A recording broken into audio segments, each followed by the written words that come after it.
BIOS plus logos. BIOS का मतलब होगा जीव, लोगोस यानी अध्ययन करना। तो पहला सवाल आता है कि जीव कौन होते हैं? जीव वो होते हैं जो श्वसन प्रक्रिया में भाग लेते हैं, जीव वो होते हैं जो ग्रोथ करते हैं, जीव वो होते हैं जो उत्सर्जन की प्रक्रिया करते हैं, जीव वो होते हैं जो मूवमेंट करते हैं, गति करते हैं। तो जब सभी जानवरों, सभी पेड़ पौधों, सभी छोटे छोटे जीवों के बारे में जब अध्ययन किया गया तो बायोलॉजी को 3 भागों में बांट दिया गया। पहला भाग होता है जूलॉजी, जंतु विज्ञान, जिसमें जंतुओं और मानवों के बारे में पढ़ा जाता है, क्योंकि मनुष्य भी अपने आप में एक प्राणी है, तो जंतु विज्ञान के अंतर्गत पढ़ लिया जाता है उसे। उसके बाद में पादप विज्ञान, पादप भी अपने आप में सजीव होते हैं। ये वो सारी प्रोसेस करते हैं जो एक सजीव के लिए आवश्यक होती है, लाइक ग्रोथ करना, श्वसन करना, भोजन बनाना, उत्सर्जन करना, ये सारी प्रोसेस होती है वो पादप भी करते हैं। इसलिए पादप विज्ञान को एक नेक्स्ट सब्जेक्ट के रूप में यानी बॉटनी के रूप में देखा जाता है। इसके अलावा कुछ छोटे छोटे जीव होते हैं, लाइक बैक्टीरिया, वायरस, जीवाणु एवं विषाणु। इन छोटे छोटे जीवों के अध्ययन का जो विषय होता है उसे बोला जाता है माइक्रोबायोलॉजी यानी सूक्ष्म जीव विज्ञान। हमारे जो कॉम्पिटिटिव एग्जाम्स होते हैं उनमें जूलॉजी यानी जंतु विज्ञान से सर्वाधिक सवाल पूछे जाते हैं, और जंतु विज्ञान के भी अंतर्गत हमारे मनुष्य के शरीर से सर्वाधिक सवाल पूछे जाते हैं। मोस्टली 80% सवाल जो आपको मिलते हैं वो जूलॉजी विषय से मिलते हैं। इसलिए हम त्वचा की परत के साथ में फैट लेयर भी होती है, और ये लार्जेस्ट ऑर्गन होता है ह्यूमन बॉडी का। ये त्वचा हमारी बॉडी को मैकेनिकल तथा अल्ट्रावायलेट रेडिएशन से प्रोटेक्शन प्रोवाइड करती है। त्वचा पे केराटिन की परत होती है जो इसे सूखा होने से बचाती है। त्वचा तापमान नियंत्रण में भी महत्वपूर्ण भूमिका निभाता है, और इसमें संवेदी अंग होते हैं जो सूचनाओं का आदान प्रदान करते हैं। उसके बाद में हम मस्कुलर सिस्टम या मांसपेशी तंत्र में पहुंचते हैं। जैसे ही हम त्वचा को हटाते हैं तो मांसपेशी तंत्र दिखता है। कुल मिला के 350 के आसपास मांसपेशियां हैं, और ये पूरे शरीर का 50% भार जो है वो ग्रहण कर लेते हैं। मांसपेशियों के अलग अलग आकार होते हैं। जब मांसपेशियों को हम हटाते हैं और अंदर की साइड में जाते हैं, सबसे पहले हम त्वचा देखी, मांसपेशी हटाई, तो यहाँ स्केलेटन सिस्टम यानी कंकाल तंत्र दिखता है, जिसमें 206 हड्डियां होती है। बच्चे में 300 से अधिक होती है, लेकिन बाद में 206, जिन्हें हम अक्षीय और औपांगीय यानी एक्सियल एंड अपेंडिकुलर 2 अलग अलग भागों में बांट करके पढ़ते हैं। कंकाल तंत्र हमें सुरक्षा प्रदान करता है। कंकाल तंत्र से जब हम आगे अपने शरीर के अंदर जाते हैं तो हम वहाँ पाचन तंत्र को देखते हैं, जो अपना भोजन हम खाते हैं उसे पचाने में सहायता प्रदान करने के लिए अंगों का समूह पाचन तंत्र कहलाता है, जिसके अंतर्गत मुख, ग्रासनली, अमाशय यानी स्टोमक, आंत यानी इंटेस्टाइन होती है, साथ साथ में लार ग्रंथियां, लीवर, अग्नाशय इसमें सहायता प्रदान करते हैं। यहाँ पे जो भोजन के मुख्य अवयव होते हैं, कार्बोहाइड्रेट, प्रोटीन, वसा, उनको छोटे छोटे अणुओं में बदला जाता है, ताकि हमारे शरीर में जो उपस्थित कोशिकाएं हैं उनके लिए ग्लूकोज यानी ऊर्जा उत्पादन के लिए मुख्य स्रोत प्रदान किया जा सके। उससे आगे जब हम जाते हैं तो श्वसन तंत्र पे पहुंचते हैं। श्वसन तंत्र में अपनी नाक के द्वारा हम ऑक्सीजन अंदर लेते हैं और कार्बन डाइऑक्साइड बाहर निकालते हैं, तो यहीं पे लंग्स का बहुत बड़ा इंपॉर्टेंट रोल रहता है। ये सब हम फुल लेक्चर में अच्छे तरीके से क्लियरली समझेंगे, कैसे ऑक्सीजन बाहर आती है, कैसे CO2 अंदर जाती है, और किस तरीके से इस ऑक्सीजन का परिवहन हीमोग्लोबिन ब्लड के द्वारा पूरे संपूर्ण बॉडी में होता है। उसके बाद नेक्स्ट जो अपना ऑर्गन सिस्टम आता है वो आता है अपना कार्डियोवास्कुलर सिस्टम यानी हृदय परिसंचरण तंत्र यानी रक्त परिसंचरण तंत्र, जिसके अंतर्गत हमें हार्ट यानी हृदय और ब्लड वेसल्स के बारे में पढ़ना होता है। ब्लड वेसल्स में भी हम धमनियों, शिराएं और कोशिकाओं के बारे में पढ़ते हैं। हार्ट को हम 4 भागों में 4 चैम्बर्स में बांटते हैं। हार्ट जो होता है अपना लंग्स के बीच में मोस्टली सेंटर में होता है, थोड़ा सा हिस्सा उसका झुकाव जो होता है वो लेफ्ट साइड में होता है। ये हार्ट आप देख सकते हैं। हार्ट का काम होता है ब्लड पंपिंग का, तो हार्ट हमारे शरीर का सबसे इंपॉर्टेंट अंग है जो हमेशा उसमें पंपिंग होती रहती है और ब्लड को पूरे शरीर में सर्कुलेट करता है। उसके बाद में हम उत्सर्जन तंत्र पे चलेंगे। उत्सर्जन तंत्र यानी हमारे शरीर में जब हम भोजन लेते हैं, पानी लेते हैं, तो कुछ ऐसे पदार्थ बनते हैं जो अवांछनीय है, जिन्हें शरीर से बाहर निकालना जरूरी होता है। तो उनमें सबसे इंपॉर्टेंट यूरिया का बाहर निकालना जरूरी होता है, जिसमें अपना किडनी बहुत इंपॉर्टेंट रोल निभाता है। किडनी में यूरिया का फिल्ट्रेशन किया जाता है, जिसे यूरेटर डक्ट के द्वारा यूरेथ्रा यानी मूत्राशय तक पहुंचाया जाता है, जहां से हम अपने यूरिन को हमारे शरीर से बाहर निकालने की प्रोसेस करते हैं। उसके अलावा सबसे इंपॉर्टेंट जो सिस्टम होता है वो होता है नर्वस सिस्टम, जो हमारे शरीर को कंट्रोल करता है। नर्वस सिस्टम के अंतर्गत माइंड यानी ब्रेन और स्पाइनल कॉर्ड आते हैं, जो पूरे शरीर को कंट्रोल एंड रेगुलेशन प्रदान करते हैं, जिसे हम समन्वय कहा कहते हैं। तो ये अपना इंपॉर्टेंट टॉपिक रहेगा, जिसे हम नर्वस सिस्टम कहते हैं, जिसमें माइंड, ब्रेन के बारे में और स्पाइनल कॉर्ड के बारे में पढ़ना होता है। उसके बाद साथ साथ में ही अपना कंट्रोल सिस्टम जो होता है यानी नर्वस सिस्टम होता है, उसी का हिस्सा होता है एंडोक्राइन सिस्टम, यानी शरीर के अंदर बहुत सारी ग्रंथियां निकलती हैं जो हमारे शरीर के नियंत्रण एवं समन्वय में बहुत महत्वपूर्ण भूमिका निभाती है, जिनमें सबसे मास्टर ग्रंथि होती है पीयूष ग्रंथि, जो अपने मस्तिष्क में उपस्थित होती है, जो सभी अन्य ग्रंथियों को जो है कंट्रोल करती है। उसके अलावा गले पे मिलने वाली थायराइड ग्रंथि, इनको पूरा वहाँ पे हमें डिटेल में देखना होगा, ठीक है। उसके अलावा भी बहुत सारी ग्रंथियां जो होती हैं वो हमारे शरीर से निकलती हैं, इनकी कमी के कारण, इनकी अधिकता के कारण क्या रोग हो सकते हैं वो हमें वहाँ पढ़ना होगा। बाद में प्रजनन तंत्र, जिसमें यहाँ पे मेल ऑर्गन्स दिखाए गए, पुरुष के अंतर्गत वृषण यानी टेस्टिस, शुक्रवाहिकाएं, शुक्राशय एवं अन्य ग्रंथियां जो होती हैं वो शामिल होती हैं। महिलाओं के अंतर्गत अंडाशय यानी ओवरी, अंडवानी यानी ओविडक्ट, गर्भाशय, यूट्रस और अन्य ग्रंथियां जो होती हैं प्रजनन में शामिल होती हैं। तो उसके तहत जनन के प्रकार, मानव प्रजनन तंत्र और किस जीव का अध्ययन करना यानी सजीवों का अध्ययन क्या कहलाता है? जीव विज्ञान कहलाता है। अब सबसे पहला सवाल आएगा कि सर ये जीव कौन है? जीव कौन है? देखो, हम नॉर्मली 2 शब्द आपने काफी बार सुने होंगे, एक सुना होगा निर्जीव और एक सुना होगा सजीव, ठीक है। मान लीजिए मैं आपके सामने ये पेंसिल यूज कर रहा हूँ, अब मैं पूछूं आपसे नॉर्मली कि वैसा ये सजीव है या निर्जीव है, तब आपका जवाब आएगा नॉर्मली निर्जीव है। श्योरिटी के साथ आप बोलेंगे कि निर्जीव है। मेरे हाथ में अगर रिमोट है या मोबाइल है, आपसे मैं पूछूं क्या ये सजीव है या निर्जीव है, तो आपका सीधा सा जवाब आएगा कि ये निर्जीव है। मैं अगर पूछूं कि मैं कौन हूं, आप कौन है, सजीव या निर्जीव, तो आपका जवाब आएगा कि सर आप सजीव हैं और आप जो देख रहे हैं वीडियो वो भी सजीव ही है।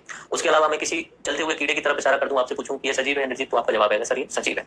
तो क्या होता है अंतर, बेसिकली क्या होता है अंतर सजीव और निर्जीव में, ठीक है। तो सजीव के लिए बेसिक चीजें होती हैं, हम मैं जैसे मेरी तरफ से शुरुआत करता हूं कि बाकी चीजों में और मुझ में क्या अंतर हो रहा है, निर्जीव में और सजीव में क्या अंतर होता है। सबसे पहली बात, मैं श्वसन प्रक्रिया कर रहा हूं या रेस्पिरेटरी सिस्टम जो है वो मेरे द्वारा कंप्लीट किया जा रहा है, सांस लेना और सांस छोड़ना, ये श्वसन प्रक्रिया हो रही है, ये निर्जीवों में नहीं मिलेगा। दूसरा, विकास या वृद्धि करना, मैं डेवलप करता हूं, पहले छोटा बच्चे के रूप में था, उसके बाद एज बढ़ने के साथ में लंबाई भी बढ़ी, अलग ग्रोथ हुआ, उसके बाद में जैसे जैसे हम बढ़ते जाएंगे उसके बाद में कुछ ना कुछ विकास होता जाएगा, लाइफ में विकास होता जाएगा, एक तरीके से जो अपना शारीरिक आकार है उसमें भी बदलाव आते जाएंगे, तो वृद्धि या विकास करता है सजीव, बिल्कुल सही है सर। उसके अलावा पोषण, हम खाना खाते हैं, क्यों खाते हैं खाना, बहुत सारी एक्टिविटीज हम करते रहते हैं डेली बेसिस पे, और उन सब के लिए हमें ऊर्जा की जरूरत होती है, एनर्जी की जरूरत होती है, और उस एनर्जी की पूर्ति के लिए हमें न्यूट्रिशंस यानी पोषण चाहिए होता है। तो सजीव पोषण यानी न्यूट्रिशंस लेते हैं। उसके अलावा पाचन, पोषण हमने ले लिया, उसके बाद में अंदर पाचन की प्रक्रिया कंप्लीट होती है, पाचन की प्रक्रिया का पूरा सिस्टम है, पाचन तंत्र है, तो वो पाचन तंत्र होता है। उसके अलावा उत्सर्जन, जो चीजें पच नहीं पाती है उन्हें हमारा शरीर बाहर निकाल देता है, ये उत्सर्जन होता है। और उसके अलावा प्रजनन, यानी हम जब ये दुनिया छोड़ के चले जाते हैं तो उससे पहले हमारा रिप्रोडक्टिव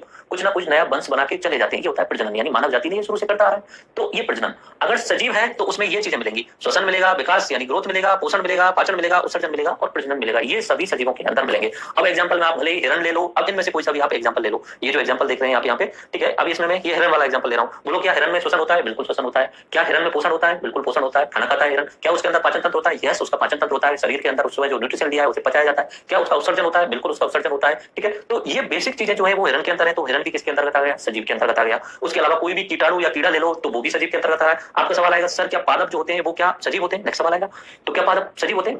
देखने में तो वही एक जगह पे खड़े रहते हैं, और आपने तो कभी देखा ही नहीं होगा कि वो खाना खा भी रहे हैं या नहीं खा रहे हैं, आपने तो कभी नहीं देखा होगा उन्हें खाना खाते हुए, तो क्या पादप कभी सांस लेते देखा नहीं देखा होगा आपने, बट एक्चुअली में वो श्वसन प्रक्रिया करते हैं।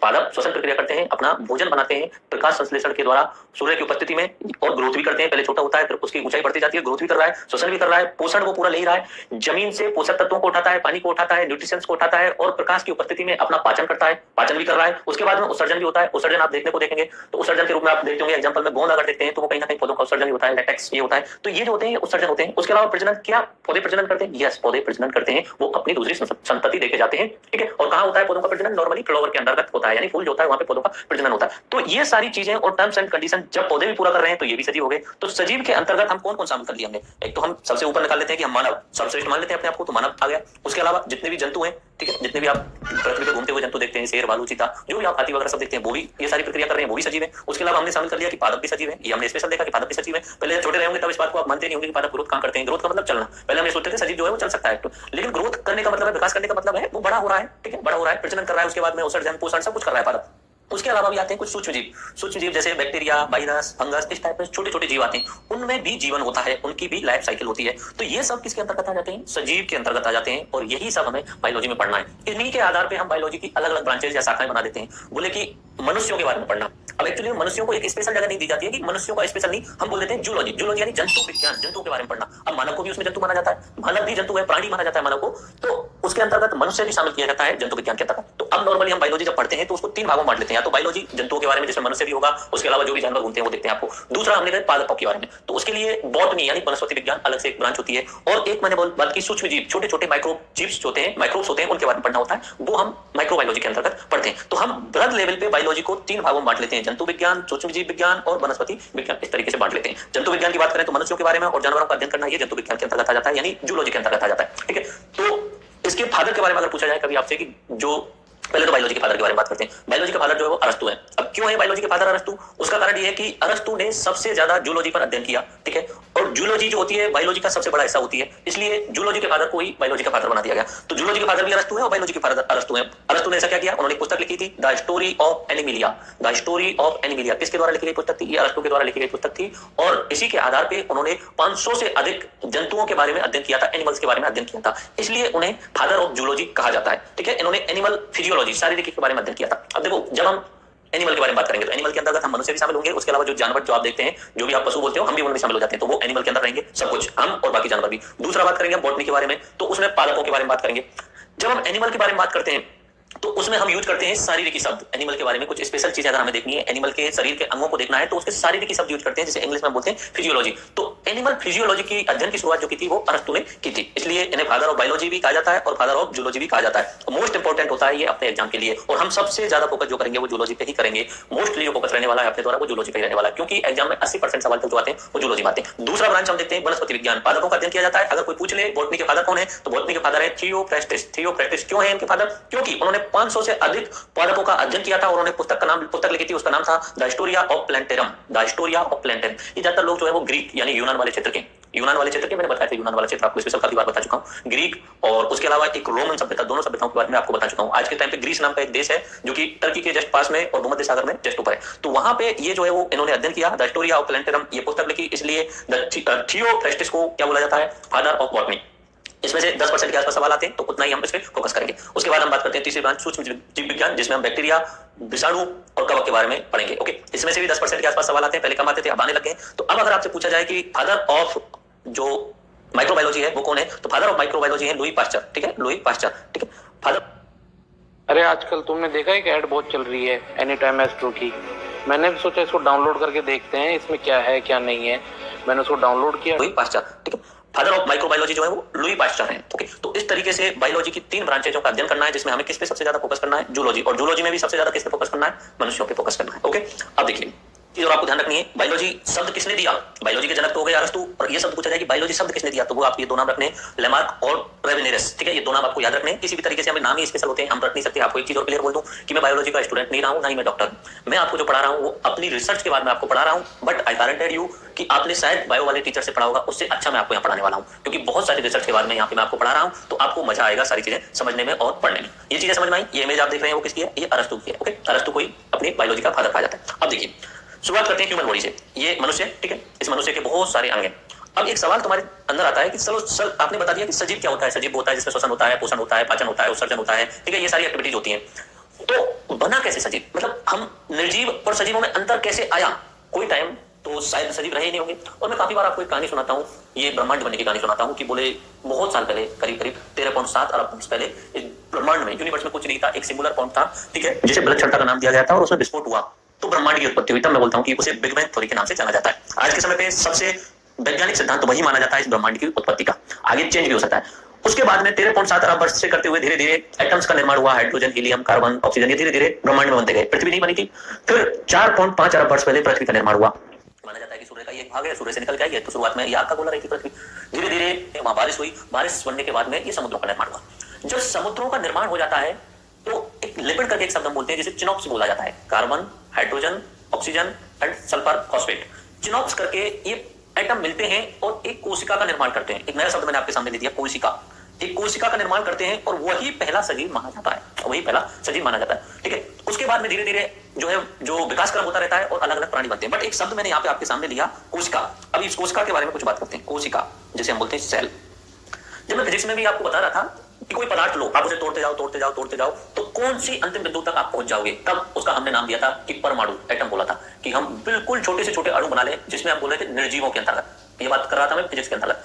तो जब हम मान लीजिए इसी पेंसिल को लीजिए, मैं इसे तोड़ता जाऊं और इसे महीन करता जाऊं, एट लास्ट मैं कितना महीन कर दूंगा इसे, जितना छोटे से छोटा कर दूंगा। वो छोटे अणु का नाम क्या दिया था हमने? छोटे से उस अणु का नाम दिया था परमाणु, यानी एटम दिया था। वो हमने बोला था निर्जीव के अंतर्गत बोला था। तो बोले सजीव में ऐसी कोई इकाई देखो जो इस सजीव की बेसिक हो। अगर मनुष्य की बॉडी को हम पार्ट्स में डिवाइड करते जाएं, मनुष्य की बॉडी को हम पार्ट में डिवाइड करें, जैसे मान लीजिए मनुष्य का ये शरीर है, ओके, मनुष्य के शरीर को हम और भाग छोटे छोटे भागों में बांटें, तो हम निकल के आते हैं अंग तंत्र में।